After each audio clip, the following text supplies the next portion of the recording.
আসসালামু আলাইকুম। প্রিয় অষ্টম শ্রেণীর শিক্ষার্থীরা, আশা করি তোমরা সবাই ভালো আছো। তো প্রথম অধ্যায়ে ৭ম পর্বে তোমাদের সবাইকে জানাই শুভেচ্ছা এবং স্বাগতম। সাথে আছি আমি Mohammad Rajib from Skill Hub Bangladesh.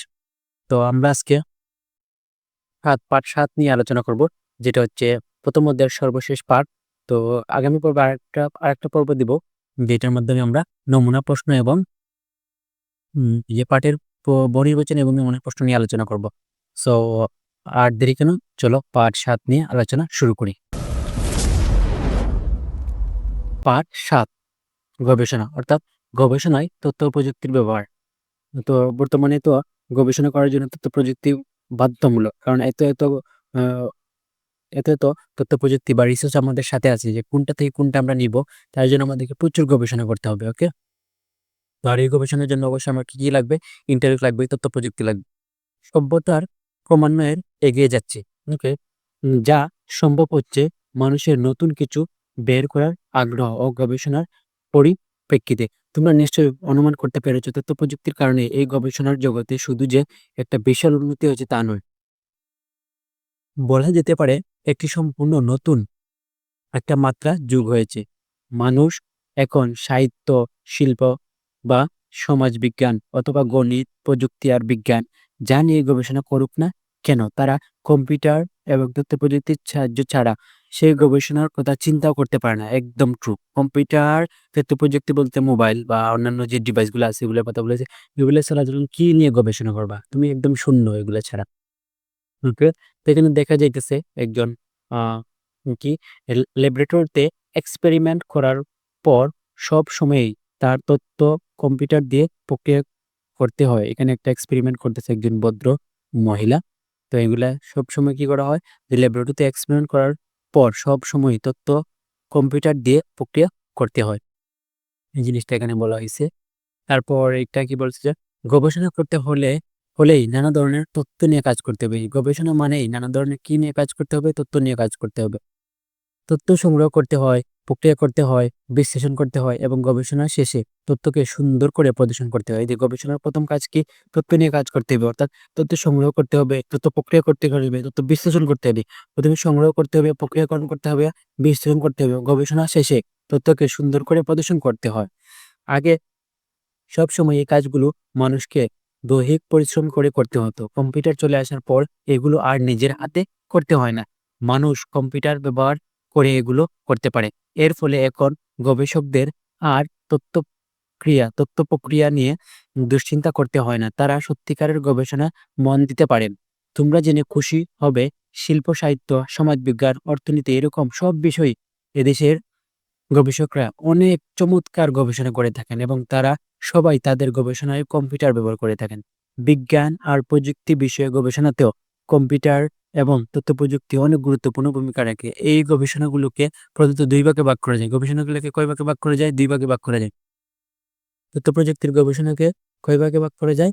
এই যে ২ ভাগে ভাগ করা যায়। একটা হচ্ছে তাত্ত্বিক এবং একটা হচ্ছে ব্যবহারিক। তাত্ত্বিক বলতে যে থিওরি রিলেটেড, থিওরিটিক্যাল, ব্যবহারিক বলতে প্র্যাকটিক্যাল।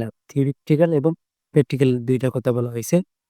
তো তাত্ত্বিক গবেষণাতে গবেষকরা একটা বিষয়ের তাত্ত্বিক অংশটুকু নিয়ে চিন্তা ভাবনা করেন এবং সেজন্য তাদেরকে কম্পিউটারের উপর নির্ভর করতে হয়। গবেষণার কাজটুকু ঠিকভাবে অগ্রসর হচ্ছে কিনা সেটা দেখার জন্য তাদেরকে তথ্যের সাথে মিলিয়ে দেখতে হয় এবং এজন্য বিশাল ডাটাবেস বা তথ্য ভান্ডারের সাথে যোগাযোগ রাখতে হয় তথ্য প্রযুক্তিকে ব্যবহার করে। ওকে, এই যে ডাটাবেস তো বুঝতে পারছো, এখানে একটা পিকচার দেওয়া। যে আগে বলছে যে গাণিতিক হিসেবে একসময় সবাইকে কাগজ কলম ব্যবহার করতে হতো। এখন চমকপ্রদ কম্পিউটার প্রোগ্রাম তৈরি হয়েছে যেগুলো ছাত্র, শিক্ষক, গবেষকরা নিয়মিত ব্যবহার করতে চলেছেন। এরপর হচ্ছে ল্যাবরেটরিতে ব্যবহারিক গবেষণা করতে হয়। নানা রকম যন্ত্র ব্যবহার করে সেখানে পরীক্ষা-নিরীক্ষা করা হয়। ল্যাবরেটরির নতুন যন্ত্রপাতি তৈরি করা বা পরিচালনা করা কিংবা ব্যবহার করার জন্য বিজ্ঞানীরা সবসময় কম্পিউটারকে ব্যবহার করেন। মোটামুটি অবধারিতভাবে বলে দেওয়া যায়, একটি যন্ত্র থেকে তথ্য নিয়ে সেটা প্রক্রিয়া করার জন্য সবসময় কম্পিউটার ব্যবহার করা হয়।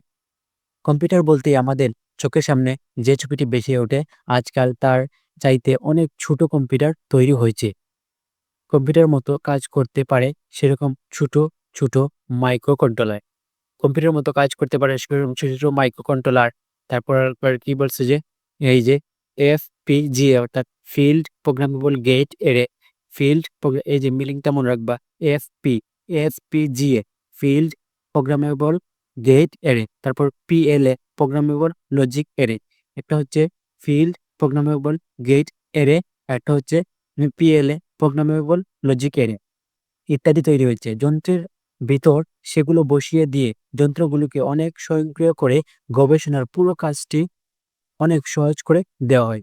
ব্যবহারিক গবেষণাতে নেটওয়ার্ক ব্যবহার করা যায় বলে বিজ্ঞানের অনেক গবেষণাতে আজকাল বিজ্ঞানীদের আর ল্যাবরেটরিতে বসে থাকতে হয় না, তারা অনেক দূর থেকে পরীক্ষাটি নিয়ন্ত্রণ করতে পারে। এই পদ্ধতিটি ভার্চুয়াল ল্যাবরেটরি, যে ভার্চুয়াল অর্থাৎ অফিস অফিস ভার্চুয়াল অফিস বলতে কি বলছিলাম যে ও সরাসরি অফিসে না গিয়েও যদি আমরা অফিস করি তখন সেটা ভার্চুয়াল অফিস। তো সরাসরি ল্যাবরেটরি গিয়ে কাজ না করে যদি আমরা ল্যাবরেটরি কাজ করি তখন তাকে ভার্চুয়াল ল্যাবরেটরি বলে। এর আওতায় পড়ে সেখানে সত্যিকারের ল্যাবরেটরি নয়, পরীক্ষা নিরীক্ষা করা সম্ভব। www.softpedia.com এই ধরনের ভার্চুয়াল ল্যাবরেটরির উদাহরণ। তো ভার্চুয়াল রিয়েলিটির উদাহরণ কোনটা, যে www.softpedia.com এই ওয়েবসাইটের নাম মনে রাখবা।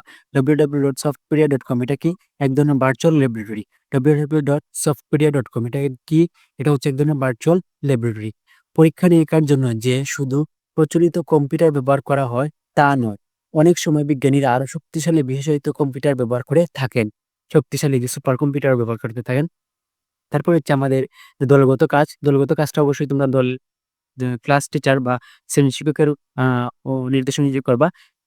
তো তিনি যেভাবে বলেন এভাবে করবা। তো আমি একটু আইডিয়া দিতেছি যাতে তোমরা ক্লাসে কাজটা একটু সহজ হয়। তারপর আমরা আমাদের ইউটিউব চ্যানেলের নতুন একটা আকর্ষণ, নতুন শব্দ বিশ্লেষণ থাকবে, মাইক্রো কন্ট্রোলার নিয়ে, FPGA নিয়ে এবং PLA নিয়ে।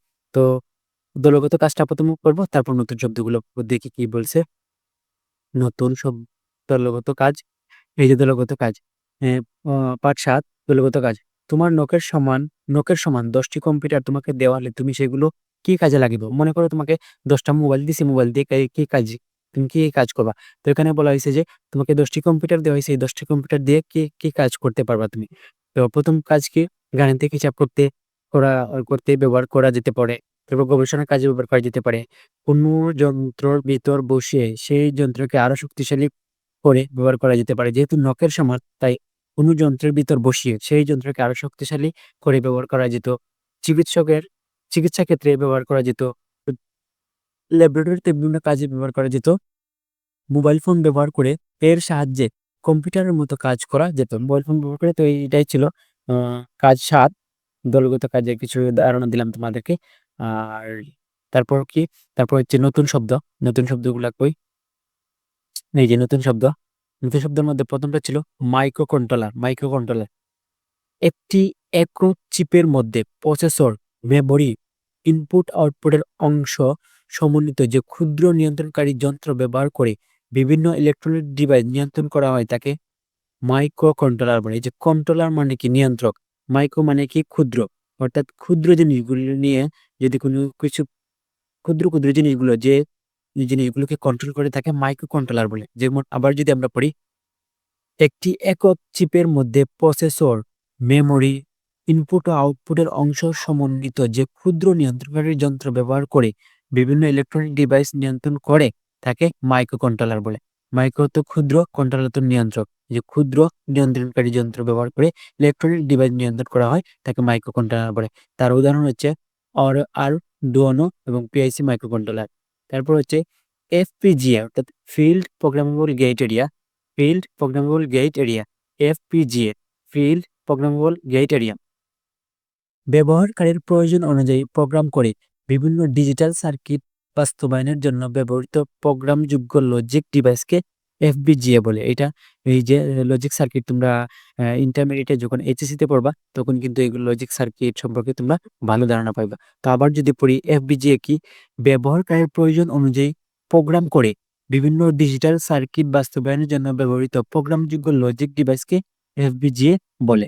উদাহরণ এই যে এক্সিলিন এক্স FPGA এবং ইন্টেল FPGA। তারপর সর্বশেষ যে নতুন শব্দ এটা হচ্ছে PLA অর্থাৎ programmable logic array. PLA programmable logic array logic গেটের সমন্বয়ে গঠিত এমন প্রোগ্রামযোগ্য ডিজিটাল সার্কিটকে PLA বলে।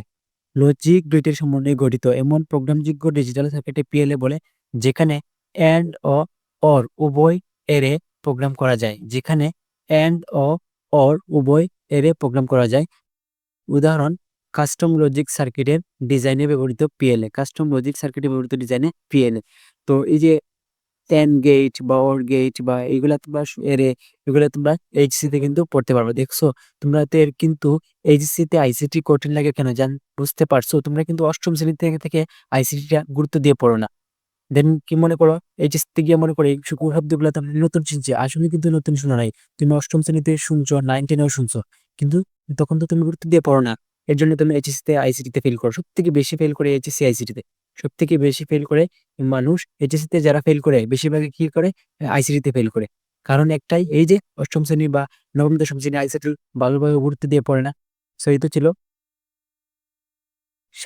পার্ট 7 নিয়ে আলোচনা। So thank you so much for watching this video. আর ভিডিওটি যদি ভালো লেগে থাকে তাহলে অবশ্যই স্কিল অ্যাড বাংলাদেশ চ্যানেলে সাবস্ক্রাইব করবা এবং লাইক কমেন্ট শেয়ার করে বন্ধুদেরকে জানিয়ে দিবা। সো ভালো থেকো, সুস্থ থাকো এবং স্কিল অ্যাড বাংলাদেশের সাথেই থাকো। আসসালামু আলাইকুম।